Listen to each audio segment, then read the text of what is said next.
Bom, galera, vamos falar sobre subconjuntos, então.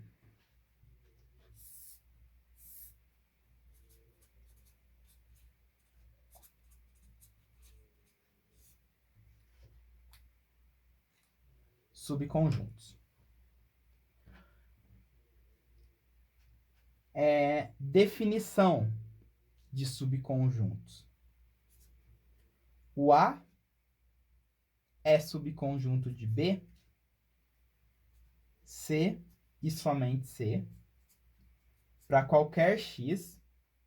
Se o X ele pertence a A, então o X pertence a B. Beleza? Esse símbolo que eu coloquei aqui, galera, esse C aqui, é que o meu C, ele parece um C normal, né? Mas esse C, ele é tipo assim, ó. Tipo assim, ó. Entenderam? Ele é meio que um U rotacionado, né? Você pega seu U e gira ele, né? Então ele é meio longuinho aqui, as perninhas dele. Tá? Mas fiquem à vontade aí para fazer o C do jeito que vocês quiserem. O importante é entender que isso aqui é um símbolo matemático. Esse símbolo aqui, galera, ele é o símbolo que significa subconjunto, tá? Então aqui eu tô falando que o meu A, ele é um subconjunto de B. A gente também pode falar que o A está contido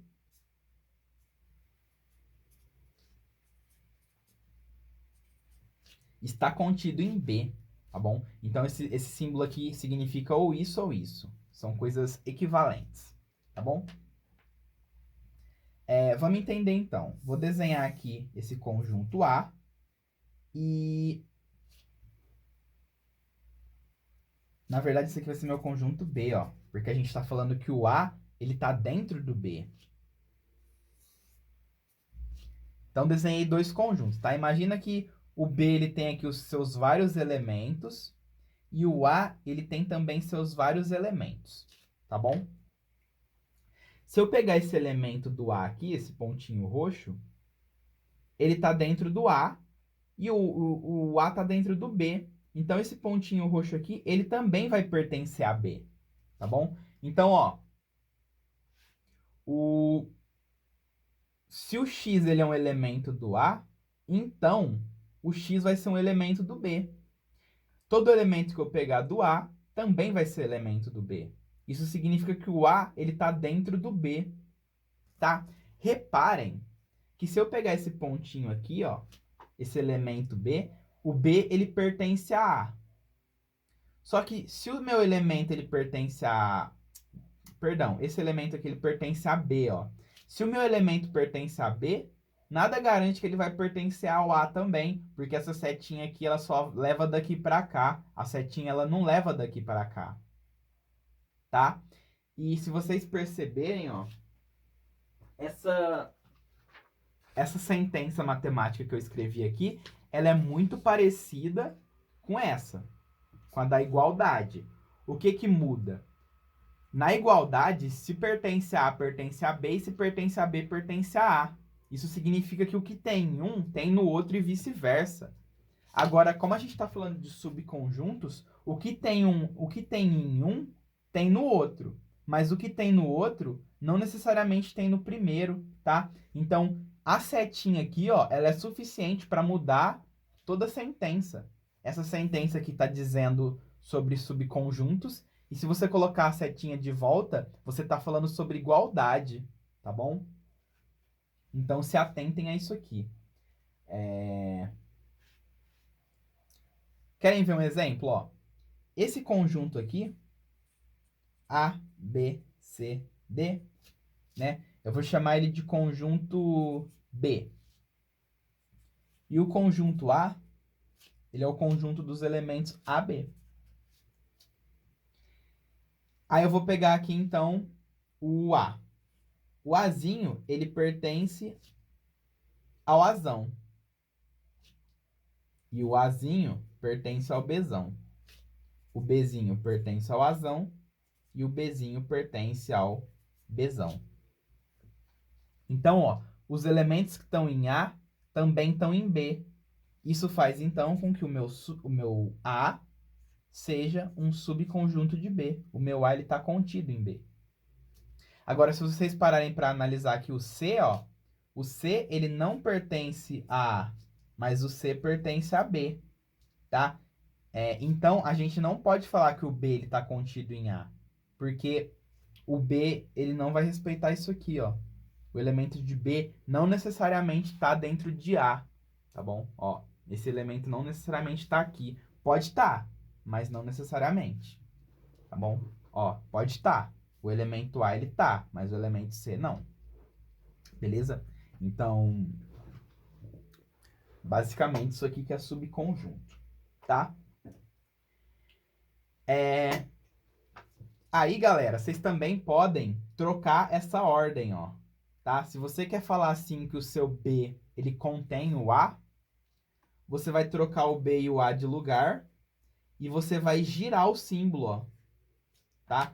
Aí você vai colocar o C ao contrário. Esse símbolo aqui ao contrário, ele é o símbolo de contém, tá bom? E B contém A é equivalente a dizer que A está contido em B, tá? Isso aqui é tipo assim, ó. Você sabe quando você fala assim que seu x ele é maior que 2? X é maior que 2 é a mesma coisa que falar que 2 é menor que x.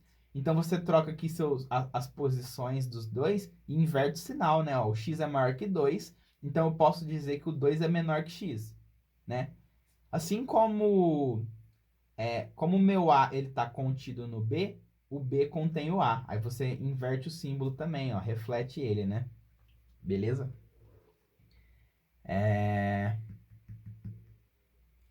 Galera, não confundam está contido com pertence, tá bom?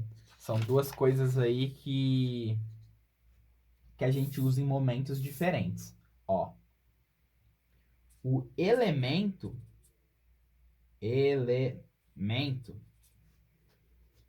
o elemento, ele, o elemento, ele pertence ou não pertence ao conjunto, tá bom? Então, quando a gente está falando sobre elemento e conjunto, a gente usa o pertence, que é o E. Pertence.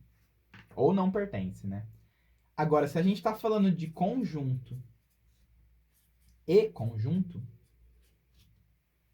tá? Você vai usar o E, só que sem o risquinho aqui no meio, né? Aí ele se transforma no C. Contido ou não contido, tá? Contém, não contém. Beleza? Então, contém, está contido é de conjunto para conjunto. O pertence é de elemento para conjunto. Beleza? Ficou claro? Ó, você pode falar assim que o elemento 2, ele pertence aí aos números reais. O elemento i não pertence aos reais.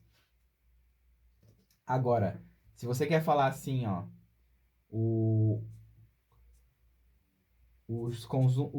conjunto dos números pares, ó, x par, ele está contido, né? Ele é subconjunto aí dos números reais. Tá vendo, ó? Aqui eu tô falando que esse conjunto ele tá dentro desse. Aqui eu tô falando que esse elemento está dentro desse conjunto. Para elemento a gente usa pertence, para conjunto a gente usa contido e contém, tá bom? Então essa que é a diferença dos símbolos, ó.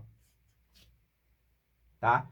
E pode ver a simetria aqui, ó, que esse aqui tá contido nesse, assim como esse pertence a esse, tá? E então, tipo assim, o C e o E, eles estão na mesma direção, tá vendo? Então eles significam a mesma coisa. Isso é só para vocês não confundirem com esse outro símbolo aqui, tá? O que mais que eu tinha para falar de subconjunto, ó?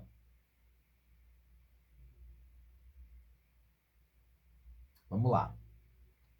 De definição e era isso que eu tinha para falar de subconjunto. Agora a gente vai ver propriedades.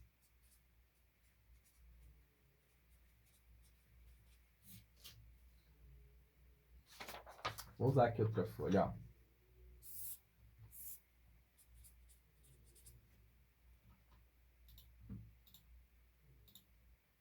Propriedades, então.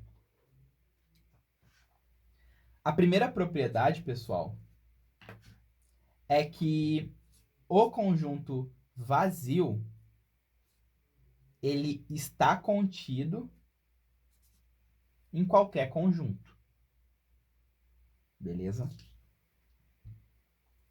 Então, o vazio aqui, ele sempre vai estar contido no seu conjunto A, tá bom? E o seu conjunto A, ele vai estar contido no conjunto universo, tá bom? Se quiser juntar a sentença aqui, ó, o vazio ele está contido em A, que está contido no universo, né? É como dizer, ó, isso aqui é na linguagem de conjunto, né? Mas você está dizendo matemática assim, ó. Matematicamente está dizendo o seguinte: o seu conjunto ele é mais amplo que nada e ele é menos amplo ou tanto quanto o infinito, né? O tudo. Então, ó, o seu conjunto ele é mais amplo ou igual ao vazio e menos amplo ou igual ao universo, tá bom? Isso aqui é levando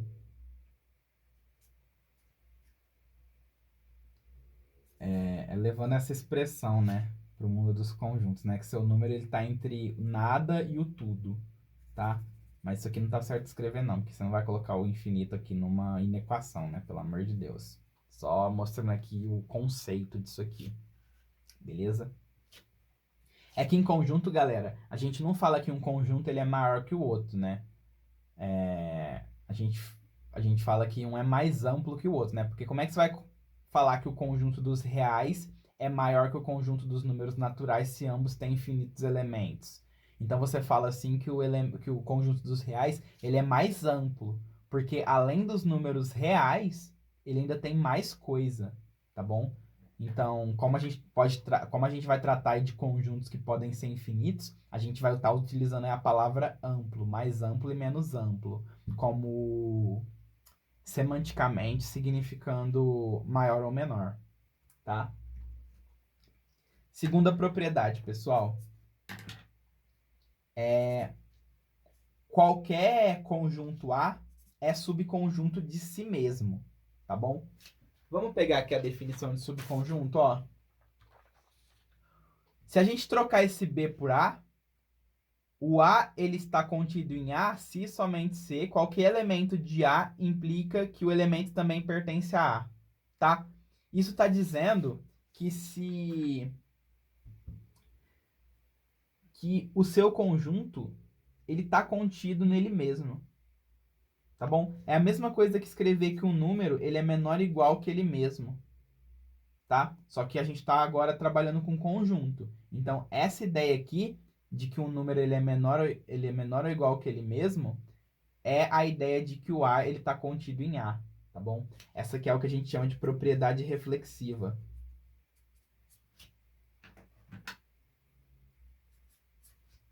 Que seria a nossa segunda propriedade. Terceira propriedade, pessoal. Se a gente pega aí um conjunto A que está contido em B e o B ele está contido em A, o que isso significa?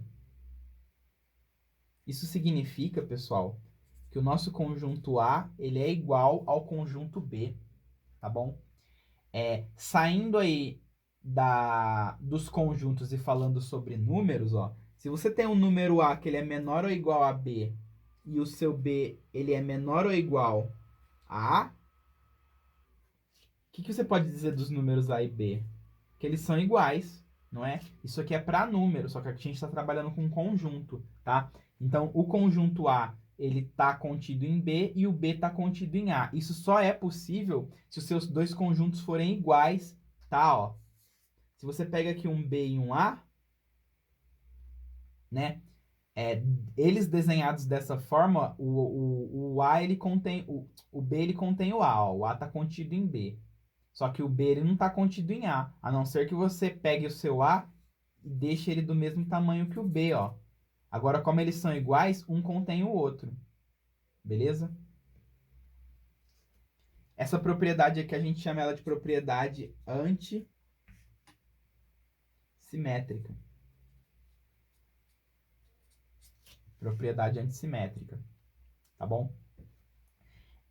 Se você pegar aqui, pessoal, ó, a definição de que o A ele é um subconjunto do B, ó. Se o A ele é subconjunto do B, o que isso significa? Ó, isso significa que se o elemento ele pertence a A, então ele vai pertencer a B, tá? Agora, se o B ele é subconjunto de A, os elementos de B vão pertencer ao A, tá? E aí, se a gente somar essas duas sentenças matemáticas, a gente vai chegar em quê? Ó, que os elementos de A, eles pertencem a B e vice-versa, né? Aqui é como se a gente estivesse somando duas equações, né? Mas o que a gente está fazendo aqui é somando duas sentenças sobre conjuntos, tá bom? E isso aqui implica em quê, ó? Se o elemento de A está em B e os elementos de B estão em A. Isso aqui implica que os conjuntos são iguais, tá bom? Então essa propriedade aqui é a propriedade antissimétrica. E isso nos leva à última propriedade, que é a propriedade transitiva, que diz o seguinte, ó. Se o seu A ele é um subconjunto do B e o B é um subconjunto do C, ó, como eu estou falando do C, né? Eu vou colocar essa barra, tá? Mas é só para falar que esse aqui é o C maiúsculo para vocês não confundirem com o símbolo de estar contido, tá bom? Então, o seu A ele está contido em B e o seu B está contido em C. Isso aqui implica em quê? Isso aqui implica que o seu A ele está contido em C, tá bom? Fazendo o desenho, ó, aqui você tem o A, que está contido em B, e o B ele está contido em C. Então, automaticamente, o seu conjunto A ele está contido em C, tá bom? Essa propriedade aqui é a propriedade transitiva. Professor, precisa saber que é transitiva, reflexiva, não, tá? Nome não. Tem que entender o conceito matemático, as implicações que isso aqui tem na matemática e na vida, em geral, tá bom?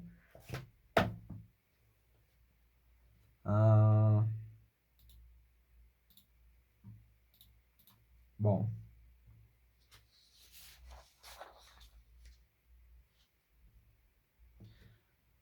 O próximo assunto que a gente vai falar aqui, galera, vamos falar aí sobre conjunto das partes.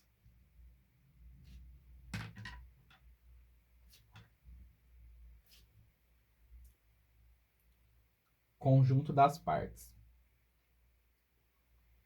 Vai funcionar da seguinte maneira, né? Qual que é a definição que a gente tem aqui, ó?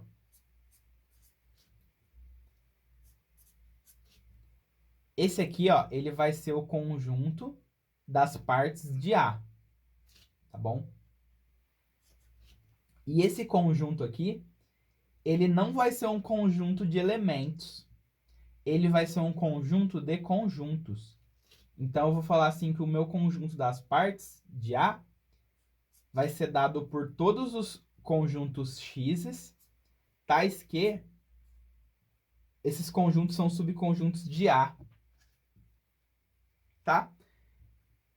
É meio confuso isso aqui, mas ó, olha o exemplo para vocês verem como isso é simples, tá bom? O meu conjunto A, ele vai ser dado por esses três elementos. Pelo elemento A, pelo elemento B e pelo elemento C, tá bom? E aí eu quero encontrar, então, o conjunto das partes de A. Então, eu vou fazer todos os subconjuntos do A aqui. Quem são os subconjuntos do A? Ó.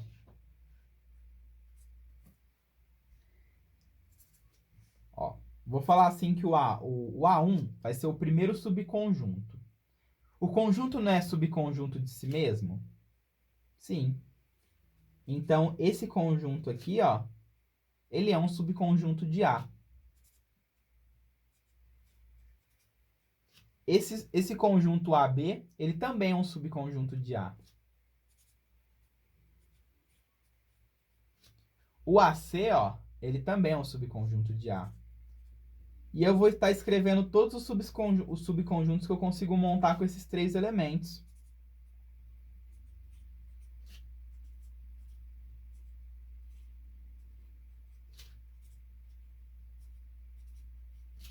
Opa, C aqui, né?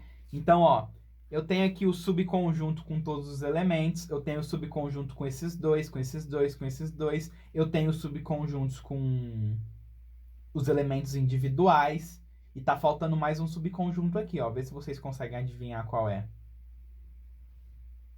O próximo subconjunto que falta aqui, galera, isso mesmo, é o conjunto do vazio, tá? Porque a gente viu aqui nas propriedades que o vazio, ele sempre vai ser um subconjunto do A, tá? Então, esse A8 aqui seria o nosso vazio, enquanto que esse A1 aqui seria dado pelo nosso conjunto universo, tá bom? Esse aqui vai ser o conjunto universo desse conjunto, desses subconjuntos aqui. Tudo bem? Então, quem que seria o conjunto das partes de A? Aí vai ser o conjunto de todos esses conjuntos. Então, eu vou colocar aqui, ó, o vazio, o elemento A, o elemento B, o conjunto que tem só o elemento C e assim por diante, ó. AB, AC, BC e ABC, tá? Então, esse conjunto aqui, ó, ele é o que a gente chama conjunto das partes de A. Você pega o seu A, decompõe em todos os subconjuntos possíveis, tá? E monta um conjunto com esses conjuntos. Então, esse conjuntão aqui que a gente montou, ele é o que a gente chama de conjunto das partes. Beleza?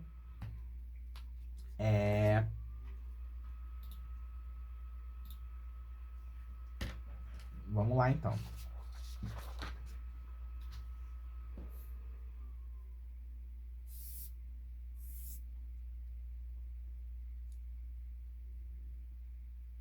Vamos fazer um exercício? O exercício, ele diz o seguinte, ó. Deem para mim aí o conjunto das partes do conjunto S. Ou seja, você tem um conjunto S que tem aí seus elementos.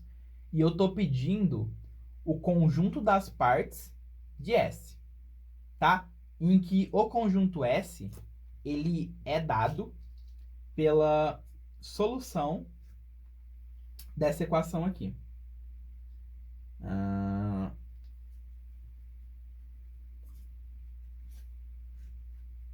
Beleza? Então, eu quero o conjunto das partes de S, em que S é o conjunto solução dessa equação de segundo grau, tá bom? Pausa o vídeo aí e tenta fazer. Bom, como vocês podem perceber aqui, a solução dessa equação de segundo grau é dado por pode ser encontrado aí pela fórmula quadrática, né? Pela fórmula de Bhaskara. O delta aí vai ser 25 menos 6 vezes 4, 24. Então, você vai ter aqui que seu delta é 1. Então, seu x, ele é dado por menos b, mais ou menos 1, sobre 2a. Então, 5 mais 1 vai dar 6, dividido por 2, 3. 5 menos 1, 4, dividido por 2, 2. Então, quem que é o seu conjunto de solução aqui? O conjunto de solução é o conjunto dos números 2 e 3, tá bom? Então, quem são os subconjuntos desse conjunto 2 e 3? A gente vai ter aí o S1 como sendo 2 e 3. o S2 vai ser 2, o S3 vai ser 3 e o S4 vai ser vazio. Então, o conjunto das partes de S vai ser dado pelo conjunto disso aqui, ó.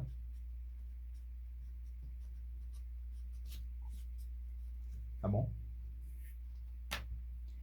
E tá resolvido aí o exercício. Beleza? Então, essa daqui que seria a resposta final. Simples, limpo.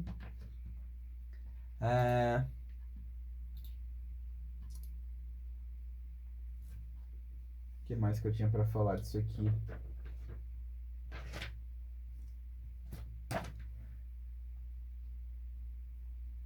Galera, junto com essa aula, vocês vão receber uma lista de exercícios, tá? Só que eu não vou passar essa lista hoje, porque eu provavelmente devo estar com ela pronta amanhã, tá? Que eu acho que vai ter um simulado essa semana, né? Eu ainda vou procurar saber aí se vai rolar esse simulado aí mesmo, mas acredito que sim. Daí eu preciso fazer as questões do simulado, então eu tô meio... Eu vou ficar devendo a lista hoje, mas amanhã eu tô trazendo a lista aí, tá bom? Até porque eu não vou passar toda a matéria de conjunto hoje. Vou dar um tempo aí pra vocês respirarem, absorverem isso aqui que eu passei.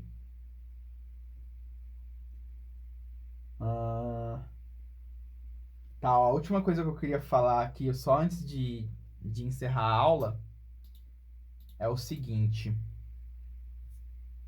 Número de elementos, tá bom? Se eu pegar aqui esse conjunto A, ó, A, B, C, D, estão vendo? Então, vou colocar aqui, ó, número de elementos. A gente vai falar assim, ó, que N de A, estão vendo? Ó, o número de elementos de A vai ser dado por 4, tá bom? Porque o A tem 1, 2, 3, 4. 4 elementos, tá?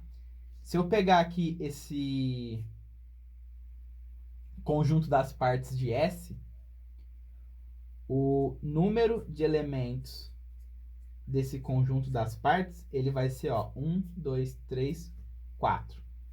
4 elementos. Então, esse N aqui, ele é o número de elementos de um conjunto, beleza? No caso aqui, ó, mesmo que isso aqui seja um conjunto de conjunto, cada conjunto desse aqui, ó, tá representando um elemento desse conjunto maior, tá bom? Então, o número de elementos desse conjunto das partes de S seria 4. Beleza?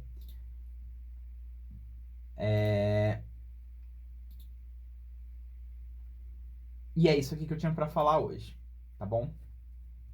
Na aula de amanhã, galera, só para dar um spoilerzinho da aula, a gente vai falar sobre operações com conjuntos, tá bom? Então, a gente vai ver as operações de reunião e interseção, tá? Que é o famoso AUB e a INTER-B, né? A gente vai ver aqui o que significam essas operações matemáticas aqui, o que elas fazem com os conjuntos, tá? Porque isso aqui é o que a EPICAR colocou no edital dela, tá? E depois que a gente vê toda essa parte teórica de conjuntos, a gente vai partir então para a parte de resolução de problemas, tá? Que é o que realmente interessa. Conjunto saiu do edital da EPICAR. Não estava no edital nem ano passado, nem ano retrasado, né? 2019, 2018. Mas no passado, a prova da EPICAR caía conjuntos, tá bom? Eu não sei nem por que eles tiraram, porque conjuntos é a matéria que antecede função, né? Então, se você não tem uma base forte de conjuntos, pode dar problema em função, que eu tenho uma leve suspeita de que pode ter sido isso que aconteceu ano passado, né? a galera ficou meio assim com receio de função, porque a gente não teve um bom embasamento em conjuntos. Mas esse ano a gente tá tendo, não é para ter problema em funções. E daí então, a gente vai estar estudando aí essa parte teórica de conjuntos, depois a gente vai partir para a resolução de exercícios, e eu vou estar me baseando aqui, né, o que passa e não passa, com base no que a Epicar já cobrou de conjuntos no passado, tá bom? Porque é isso que a gente tem para se apoiar, né? Porque como essa matéria é nova aí no edital, a gente não tem referência do quão difícil que ela vai cair, né? Do quanto que a Epicar quer que vocês saibam de conjuntos, mas a gente vai basear aí no que ela cobrava no passado, beleza? Então podem ficar tranquilos aí que isso aqui não é uma matéria difícil. Eu, eu, eu acho que eu tenho uma noção de como é que a Epicar vai cobrar isso, até porque eu acredito que quem organiza a prova da Epicar seja a mesma galera lá que organiza a prova da AFA, e conjunto na AFA cai, tipo assim, de uma forma bem específica, tá? Que é a forma que eu vou focar em trabalhar com vocês, que é resolver situação, problema aí com diagrama de Venn, sei lá. Como é que se pronuncia aí? Eu sei que algumas pessoas já ouviram falar disso, e é o que a gente eventualmente vai acabar focando, tá bom? Na solução de problemas. Bom, galera, vou ficando por aqui, tá bom? Eu olhei aqui o coleta de dúvidas de novo, ninguém colocou dúvidas novas, então tô no aguardo aí, tá? Eu queria realmente que vocês participassem da aula, porque senão fica um negócio muito chato, né? Tipo assim, eu fico dando aula aqui, eu não sei se todo mundo tá assistindo e tal, espero que sim, né? Não sei. Mas participem da aula aí, galera. Não fiquem com receio de mandar as dúvidas de vocês, não, porque como eu disse, as dúvidas elas enriquecem a aula, tá? Senão a aula fica esse negócio seco aqui, deu dando teoria e fica por isso mesmo, tá bom? Bom, conto com vocês aí para mandarem as dúvidas. Eu vou ficando por aqui e a gente se vê amanhã então com operações de conjuntos, tá bom? Valeu, galera!